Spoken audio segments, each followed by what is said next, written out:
Good morning. Thank you so much for joining us here today. I'd like to just first acknowledge that we are gathered on traditional territory of Treaty 6 and acknowledge the Métis people who share a deep connection with this land. It's been a really busy session. I want to start just by recognizing the effort of my NDP MLA colleagues, many of whom are here behind me. Thank you for joining. Together, we tabled 26 amendments on government bills. We put forward 3 private members' bills that address the issues Albertans care about. We asked 181 questions in question period, 30 on healthcare, 55 on affordability, jobs, and the economy. And there were many difficult issues that the government prioritized in this legislature this particular session. Some of them were very emotional, but we represented Albertans' voices every step of the way. Danielle Smith's agenda this session was all about helping Danielle Smith. Albertans have been clear. They want help with increasing cost of living. They are looking for access to health care, and they want a well-funded education system for their children. Yet over the past 6 weeks, Danielle Smith and the UCP set their sights on anything but those priorities. Danielle Smith failed to prioritize our economy or make life more affordable for Albertans. The Premier hasn't taken Trump's 25% tariff threat seriously. Our exports of energy and agriculture could be massively impacted, and it's so unfortunate that our industries don't have the support of a Premier who can work with other orders of government. Instead of reducing hospital wait times and making sure that every Albertan has a family doctor, Danielle Smith is continuing her plan to fracture and dismantle the system and is even now making healthcare less accessible by trying to bring in privatization. Shockingly, Smith has still not signed the already agreed to contract with doctors. And that uncertainty, along with the government's inability to respect workers and bargain a fair deal, are driving more and more doctors and nurses out of the province. Instead of properly funding education, the UCP has made it so that Alberta spends the least per student in the entire country. Throughout the province, the government's lack of support for educational assistants and support staff who are paid very low wages have led to labor disruptions. And through Bill 27, they have actively decided to make sex ed curriculum less accessible against the advice of experts, teachers, and parents, making schools less safe for kids. Instead of offering Albertans solutions or relief from skyrocketing rent, the UCP prioritized their own interests, and they actually increased their own accommodation allowance by 14%. Not only that, they gave themselves the gift of permanent inflation-proofing that money at the same time as they did the opposite for your taxes and for the benefits so many Albertans rely on. Instead of assuring Albertans that they would keep their hands off their hard-earned pensions, the UCP doubled down on their political interference, firing the AIMCO board to maximize their control over $170 billion. The UCP gave their friends at the AER a big raise while Albertans struggled to keep their lights on. And to this day, Albertans are still wondering which ministers received luxury box playoff tickets. Not only did Albertans not get anything they asked for, but what they did get from this UCP government included entitlement, uncertainty, political interference, healthcare privatization and chaos, de-indexation of taxes and benefits, high utility rates, highest growing rents, highest unemployment, highest inflation, highest auto insurance rates, and plans to make them even higher, and the lowest minimum wage in the country. I'm now going to turn things over to Naheed Nenshi to say a few more words. Well, thanks very much, Christina, and thank you to my colleagues for being here. Thank you all for being here. I really want to congratulate Christina and the team for their extraordinary work this session. Now, for me, this has been very interesting. I have been a political observer my entire life, but I've never sat through an entire session every single day watching the ins and outs of the legislature. As nerdy as I am not one of those people who has Leg TV on all the time. By the way, last night I met the one woman in Alberta who does have Leg TV on all the time, who does not, in fact, work at the legislature. And she said Rod Leola did great yesterday. She had nothing nice to say about the UCP. But despite being a student of politics the whole time, a lot of people warned me about what I was going to expect when I got into session. They said, it's not nice, it's very theatrical, it's not focused on Albertans. And here's the thing, I love the theatre, that's my thing. I love to go to shows. This is the worst theatre I've ever seen in my life. But it goes deeper than that. Because I had thought this government was only interested in power. They're certainly not interested in Albertans. And in watching them over these last several weeks, I realized they're not even interested in power. They're kind of not interested in anything. We've learned over the course of this session that this government doesn't do anything. So at a time when Albertans are deeply concerned about the cost of living, when they're deeply concerned about jobs for themselves and for their kids and the future of the economy, at a time when they're deeply concerned about healthcare, about public safety, and about education. This entire legislative session where the government has the ability to change, they've got a majority, they've got money, they've got power, they can actually make life better, they chose to do none of those things. Fully 1/4 of their legislative agenda was focused on anti-trans hate legislation and making it harder for kids to get sex ed and making them much, much less safe in the community because they don't know their rights and they don't know what's right and what's wrong. That's what they did. Purely performative use of the Sovereignty Act, which does absolutely nothing to actually stop the emissions cap or develop a sustainable future for the oil and gas sector. In fact, all it does is reach into private industry and say, the government knows better than you do on who's allowed to enter your facilities. The government knows better than you do on who you can report your emissions to. We're going to clamp down on your speech, and we're going to clamp down on how you run your business because the government knows better. They fired the board of AIMCO because the government knows better. For a premier who suggests that she's the most freedom-loving politician in the history of the world or something like that, she seems to relish in taking away people's freedoms because she knows better. And here's the thing, she doesn't know better. There is some good news. Danielle Smith got on Fox News. I think she fulfilled her life goal of getting on Fox News. So maybe if we're really lucky, they'll hire her as a commentator and we won't have to deal with her anymore. One can dream. They tabled, I believe, Christina, 14 bills. Is that right? Yeah, that sounds right. 14 bills with not a single bill about affordability, about jobs, about housing, about public safety, and the only things they had to say on healthcare and education were, let's make sure vulnerable kids are more vulnerable in schools and in the doctor's office. Oh, and let's make sure that Danielle Smith and Adriana LaGrange are in the doctor's office with you making life decisions for your kids. I'll give you one example. Rural communities across this country have been begging for a simple legislative change that says that oil companies have to pay their taxes just like the rest of us. And the government couldn't even do that.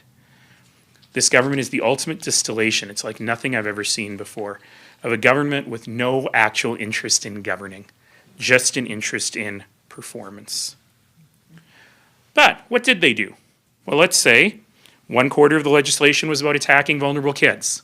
1/4 of their entire legislative agenda. They brought back the grizzly bear hunt. And wolverines and cougars and, I don't know, wolf pelts, beavers, I have no idea. They like to hunt everything. I don't think anyone is deeply concerned about that. The Sovereignty Act, of course, they've spent $7 million on an ad campaign across the country meant to get Danielle Smith's boss, Pierre Poilievre, elected. You can love Pierre Poilievre if you want. Is that a good use of Alberta taxpayers' money? A Bill of Rights that was just about shoring up Danielle Smith's leadership review. The first half of the session was about Danielle Smith's leadership review. The second half of the session was about, well, nothing in particular. And of course, real action on chemtrails. By the way, if the chemtrails come from the jet fuel is made by Suncor and Imperial Oil. That means Danielle Smith is behind the chemtrails. Just saying. Seriously, this premier has worked for so many years just to be the premier. And now that she is the premier, she just cares about staying as premier. She's violated every one of the values that she used to have. She's gone from being a libertarian to being an authoritarian. She's gone from being someone who has a freedom tattoo on her arm to someone who takes freedom away at every possible opportunity from Albertans. And you know what, Premier? I hope it was worth it. I hope it was worth violating every single thing you used to be just so you could call yourself Premier and, hey, get on Fox News. So Danielle Smith and her government have failed Albertans. They've proven over and over and over again that they are incompetent, that they are reckless, that they are corrupt, and that cruelty is not a bug but a feature of their government. When faced with any challenges, their interest is in scoring points, punching down, and being cruel. That's their default position. And Albertans deserve so much better. We're Albertans after all. This is fundamentally un-Albertan.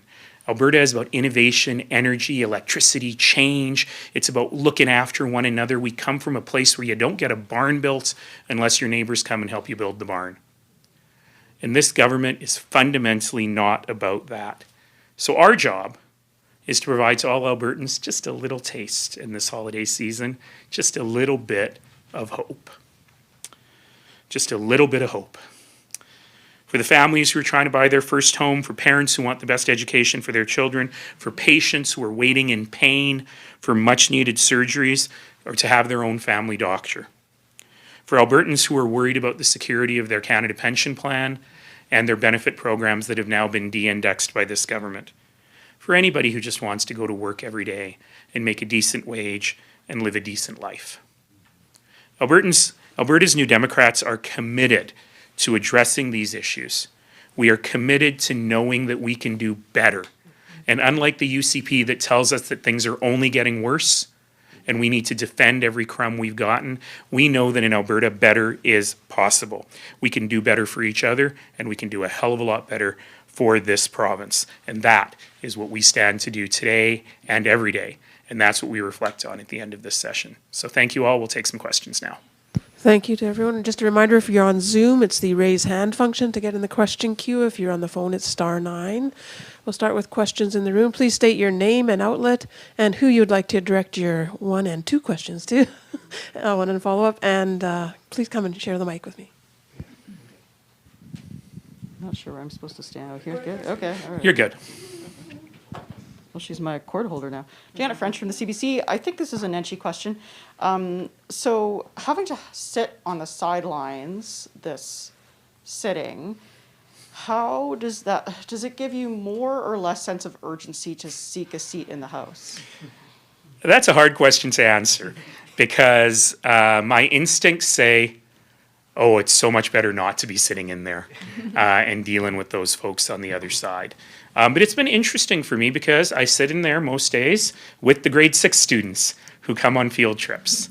And they are uniformly so very disappointed in what they've learned about government.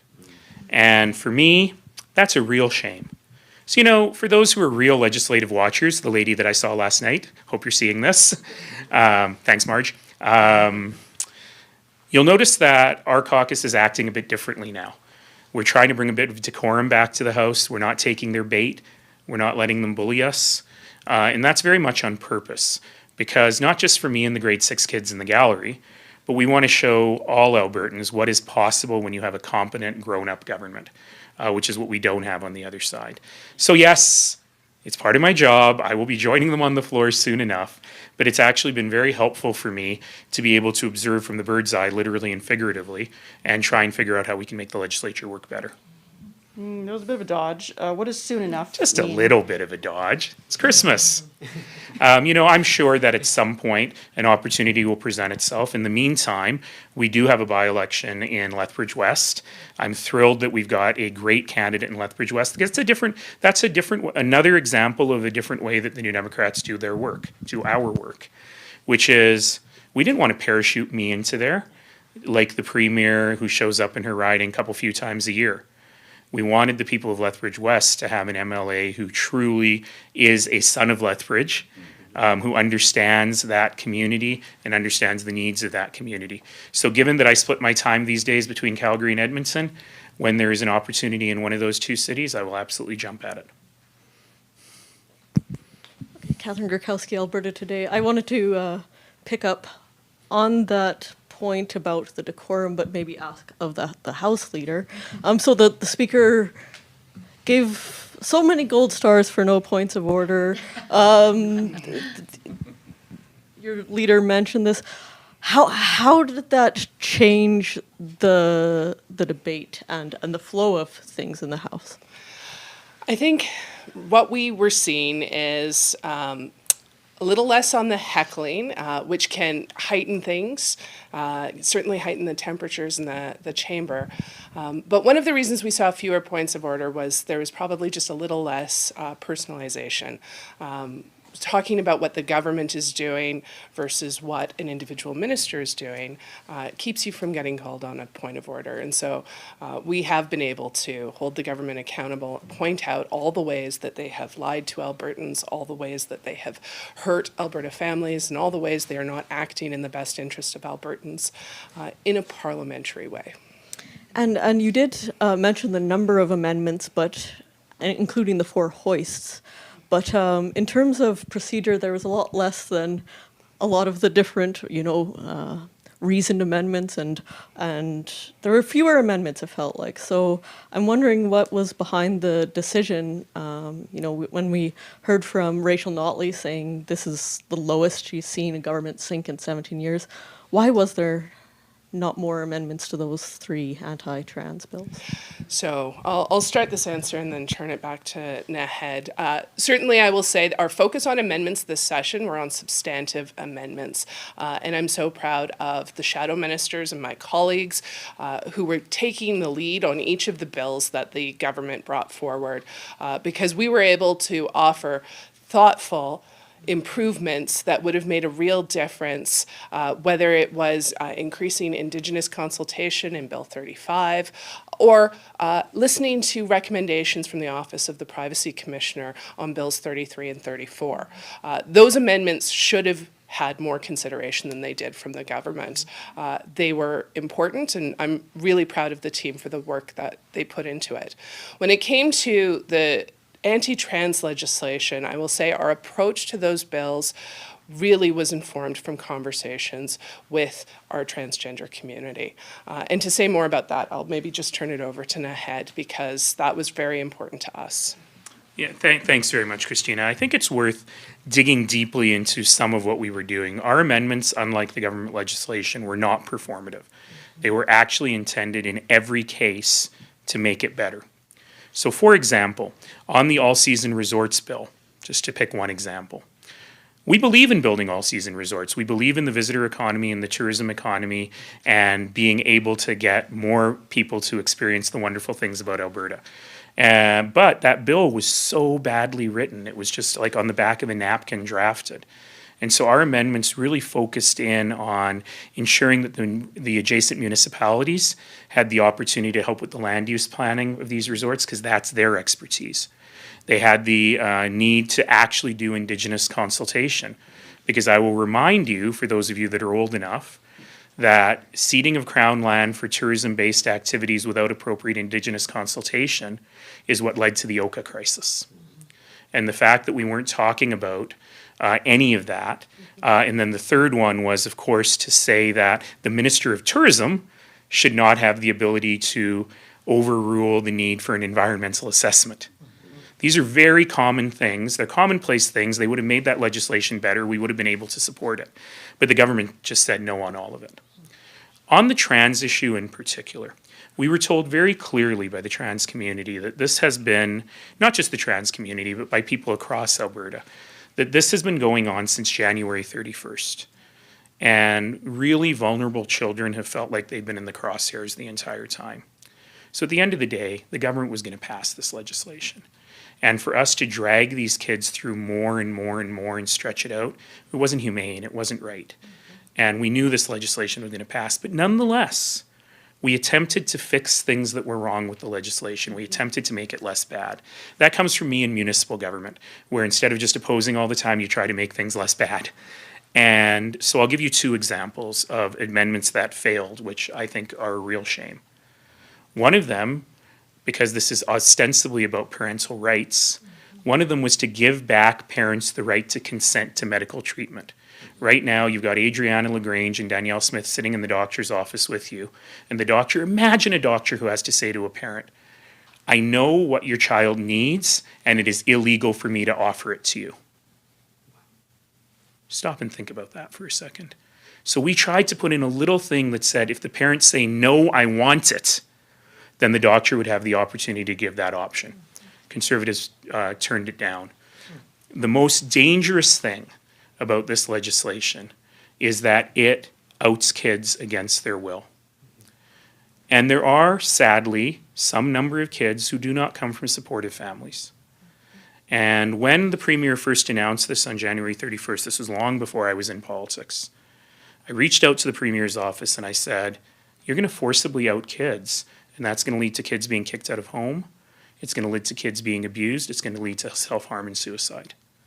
And the response I got from the Premier's office was that was not our intent.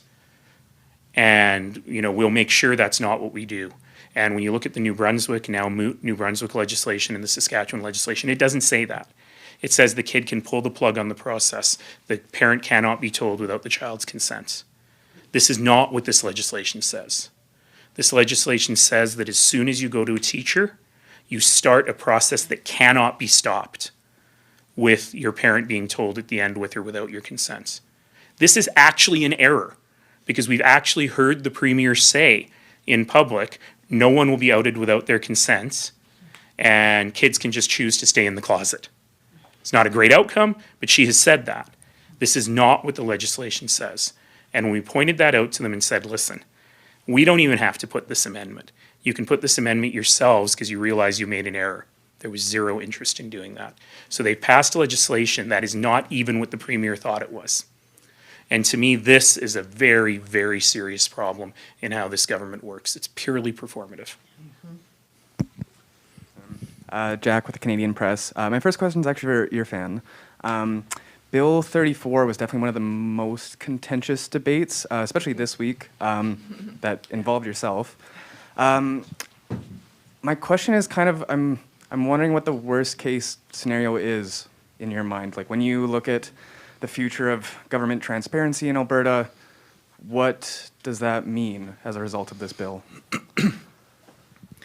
I think what this bill does, that it will make access to information harder.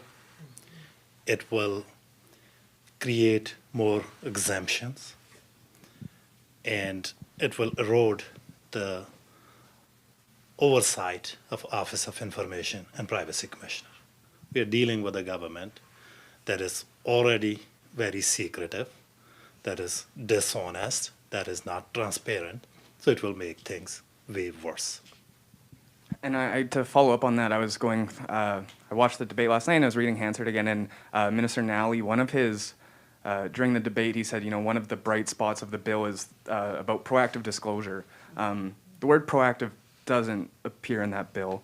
The original reporting from the time by the Edmonton Journal said the government needs to define what documents are going to be proactively disclosed. So if that's a highlight and we don't know what it means, do you have any faith in that coming true? I think I have no faith in Minister Nally to read that legislation. He may have been handed some key messages.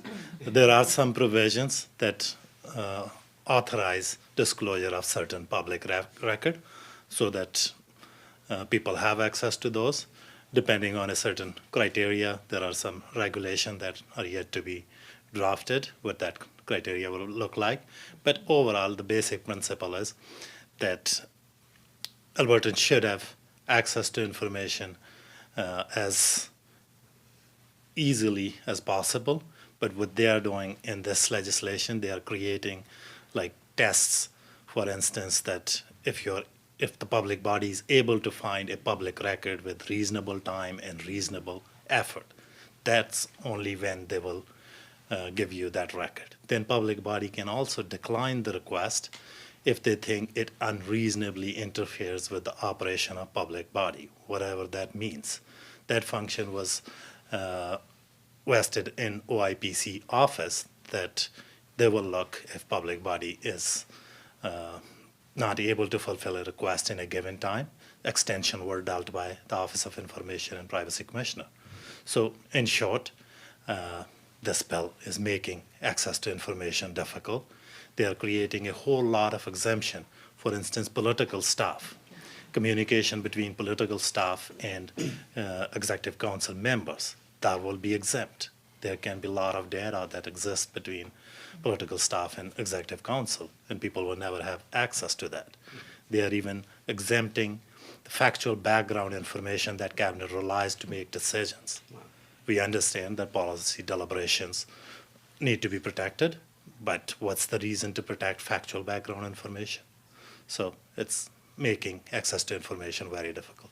Now, you have to add something? Oh, no, you did a great job. Thank you. Hi, Cindy Tran with the Edmonton Journal. I think my first question is best directed at the House Leader.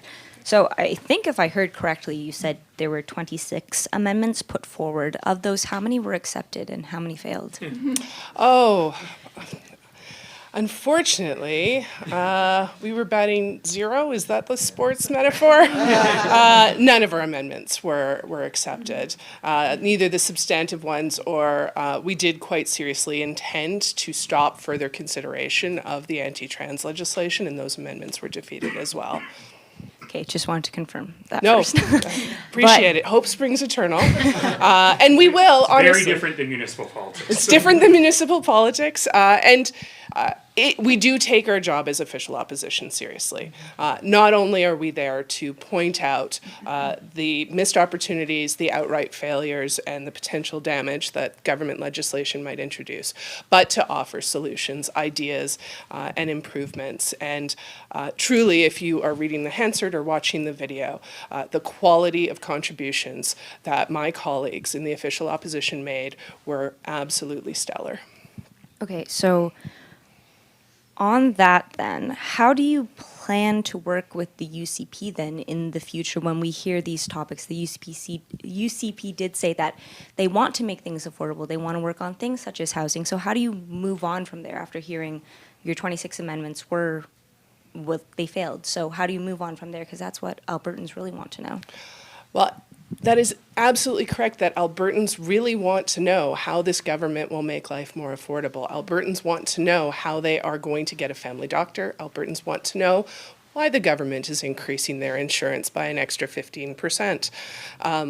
Our official opposition team, now that this legislature is not sitting, we are all going to be in our constituencies talking to Albertans about what is most important to them and also sharing with them what has been happening in the Alberta legislature, because although our one ledge watcher, that's Marge, who Nahed met last night, and we do have people who pay very close attention, but for the majority of Albertans who are struggling with the affordability crisis or are struggling through their own healthcare crisis or are trying to support their children who are in classrooms that have too many kids and not enough EAs, they might not know what the government has done this session. And so a big part of the role we will be playing is making sure people are aware of the changes that have been done here, the opportunity there is to do better in the future by electing a different government.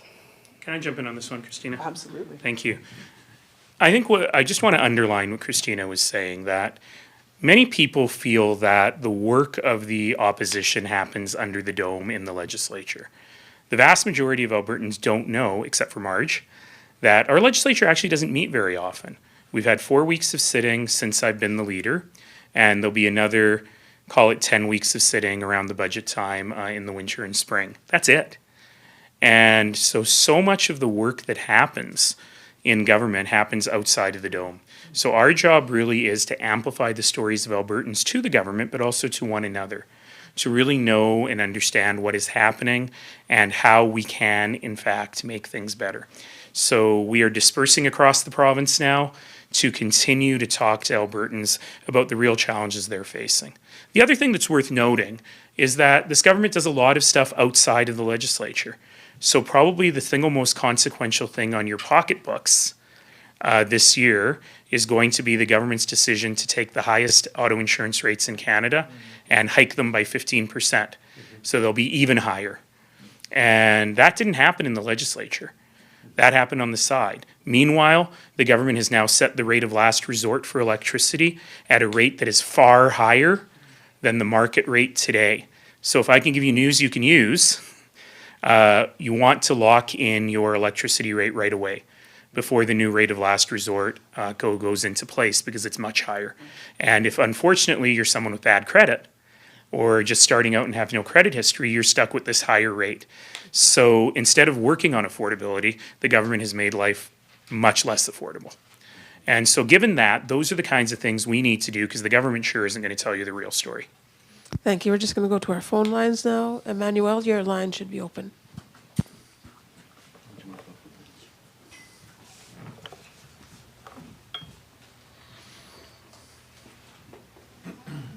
Okay, you can. Okay, hi. Hi, Emmanuel. Mr. Nench, you said that you're confident that the opportunity will arise for you to maybe get elected as an MLA. Well, you have the power to make it happen. Like, you have MLAs in CFCs in Calgary and Edmonton. You could ask them to step down. That would start a chain of events that would lead to maybe you entering the legislature. So are you going to do it? Sure, merci Emmanuel.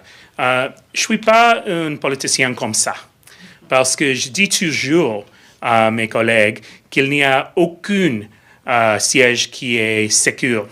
There are no safe seats. Mais quelque chose qui est plus important, que la plupart de mes collègues ont nouveau lui-même. Donc, on était élus en 23, et c'est pas moi de dire c'était votre rêve. Maintenant, au revoir. C'est pour moi. Je suis pas comme ça.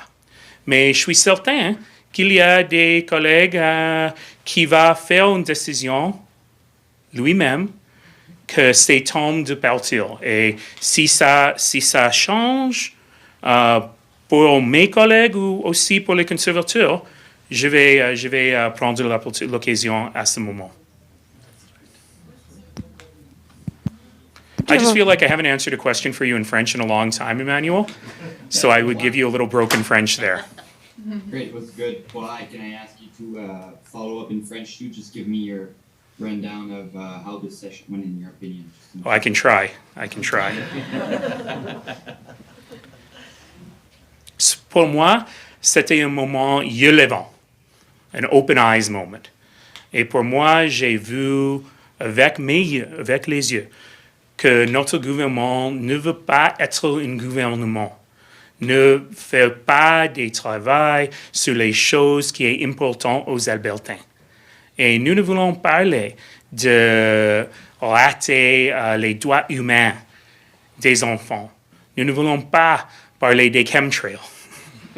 Nous voulons parler d'affordabilité, des emplois, de santé, d'éducation. Et le gouvernement ne veut pas faire des vraiment actions sur des choses qui sont importantes aux Albertains. Okay, we're just going to do one quick pass for questions again. Just a reminder, if you're on Zoom, it's raise hand. If you're on the phone, it's *9. And any more questions in the room? Oh, big lineup. Okay. We're doing seconds. All right, it's Christmas. I believe this is a question for Janet. There we go. I know. Breaking news. CORE launches quality standards review of addiction treatment. So what this release says is they've appointed a committee of, looks like 4 or 5 doctors and a nurse practitioner to review the standards of care for withdrawal and bed-based treatment across Alberta.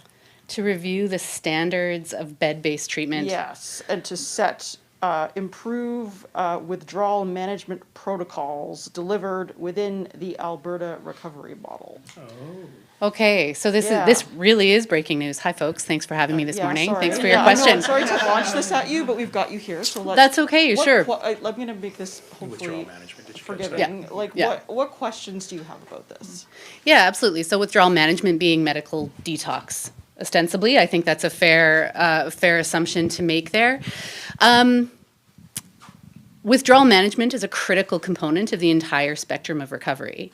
Medical detox withdrawal without medical support is a really awful, painful, deeply uncomfortable experience for a person who goes through it, and can in fact be fatal depending on the actual drug of choice that they're withdrawing from.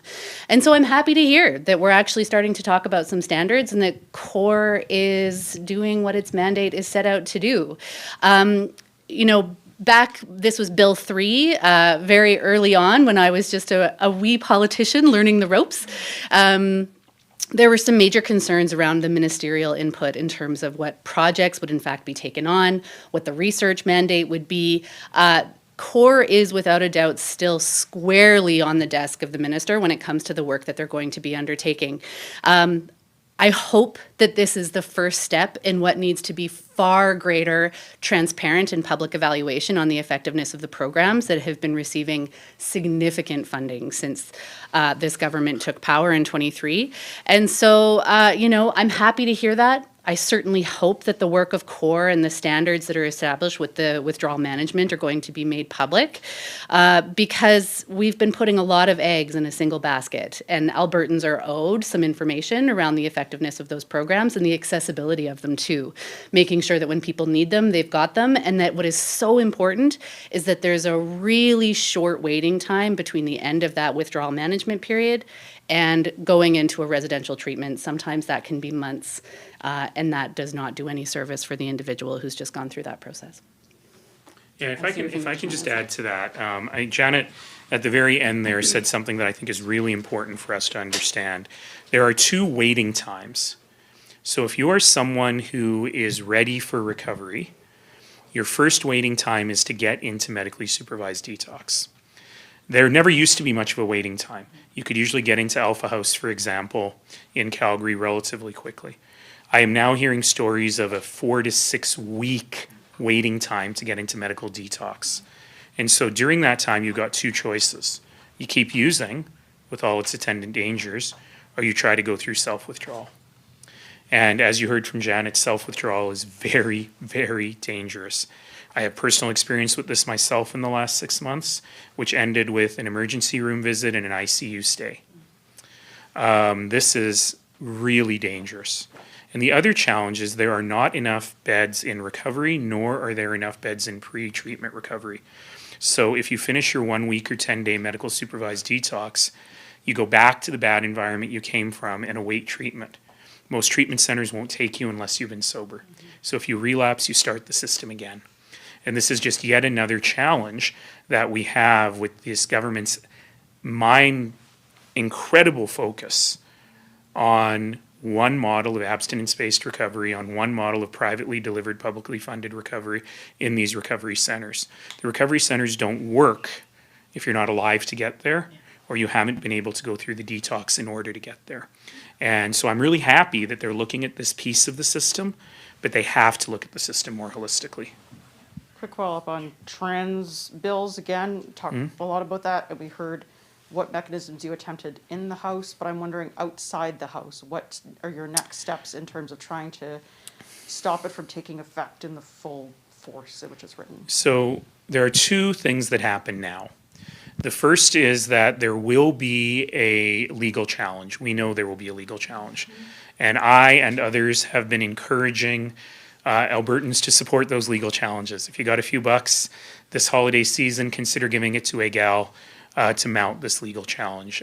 We know from the actions of the government of Saskatchewan, the Premier's mentor, Scott Moe, that they know this is unconstitutional. And as such, they put in the notwithstanding clause preemptively, which is a horrifying thing to do. It basically says we don't care about people's freedoms or people's rights that are written in our Constitution. This government chose not to do that. But given the way the Premier has been talking about it, she knows it's unconstitutional. She knows it's going to be challenged in court. She knows she's going to lose. And the question then becomes, at what point will she decide to use the notwithstanding clause? So all of this is horrifying. It underlines that this government's only job creation plans are to create jobs for lawyers on their hopeless legal cases. I think it's all very wrong. So that's number one. There will be legal challenges. We'll help wherever we can, and we hope Albertans will as well. Number two is that there still remains some regulations to be written. And we will work largely behind the scenes as best as we can to influence those regulations, particularly on this error in the legislation that will lead to the forced outing of kids. And see if we can, as they say in the legislature, fix it in the regs. In celebration of the last of session, last question to Catherine Gukowski. I think that feels right. Yeah, Catherine, do you know Marge by any chance? I feel like you and Marge. I feel like we'd get along. You and Marge would get along. Actually, this question is for Mr. Saber about some of the access to information and how it affects lawyers. And I was hoping you could give me kind of the explain like I'm five version, because it seems like lawyers are able to access some things and this bill changes that. I think there is some information, some exemptions in there around prosecution records. Are you talking about that? Yeah, one? that's what I'm talking about. Yeah. They changed it before they were available after 10 years. So they're changing it, making it more difficult, or I guess shutting it down that altogether.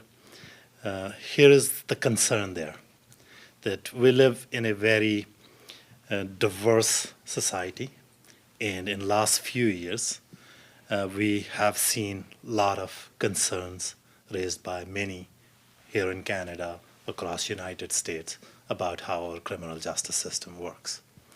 So I'm all for protection of those records insofar it's needed to protect how criminal justice system work, but those records are important source of information how we can improve our justice system in the long run, how we can make it better for those who have been not dealt with justly by that justice system.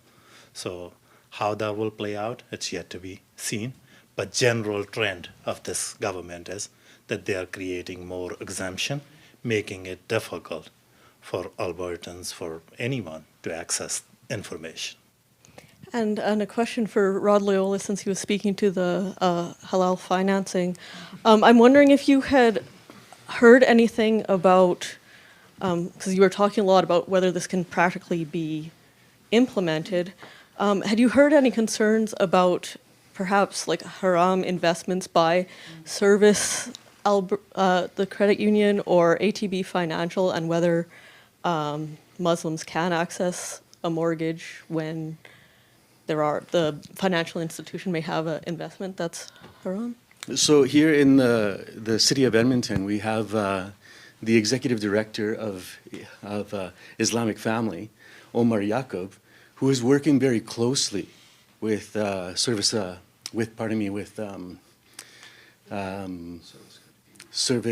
Credit Union? Service Credit Union, yes, exactly.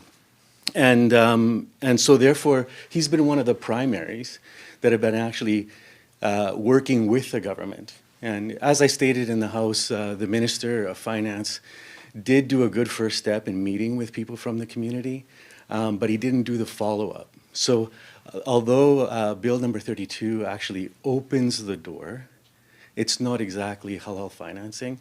And we have a few more steps to go. And I called on the government yesterday, and will continue to call on the government to continue meeting with people from the community so that we can actually establish halal financing here in the province of Alberta.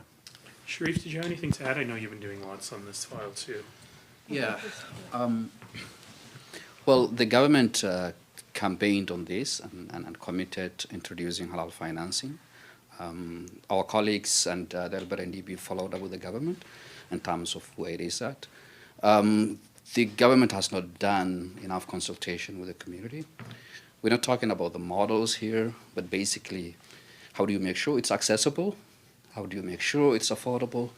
How do you make sure that it's comparable to the conventional mortgage products that exist? But none of those things have not been included in the bill. We propose an amendment, as usual, and shared this amendment in the House. But even before we share the amendment, we try to, behind the scene, work with the minister, make sure that affordability is factored in, particularly when housing crisis exists in our province. Okay. All right, well, let me just say thank you to all of you, and I will say that I've had a lot of negative things to say about my experience this session, but there's a very positive thing to say as well, which is I got to spend so much time with this extraordinary team. Albertans are so well served by their Alberta New Democrat MLAs. And just to watch them in action and to say, we need to fill 15 minutes, talk for 15 minutes on Bill 34, and people just jump to it, has been a really amazing thing for me. And all of that happens because of the incredible leadership of the leader of His Majesty's official opposition and our opposition House Leader, Christina Gray. And I just really want to say thank you to Christina, to the House team, as well as to all of my MLA colleagues for fighting hard for Albertans every single day. And with that, thank you all. Happy holidays, Merry Christmas, and we will keep on fighting for Albertans. See you in Lethbridge on the 18th. Yeah.